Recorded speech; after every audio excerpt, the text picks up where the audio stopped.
الشمس والضياء وهذه الجبال والطير في السماء وخضرات التلال.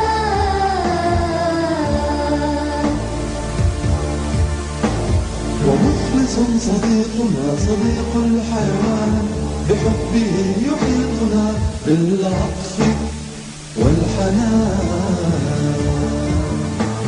حياتنا معه حكاية مثيرة جميلة وممتعة أحداثها الكثيرة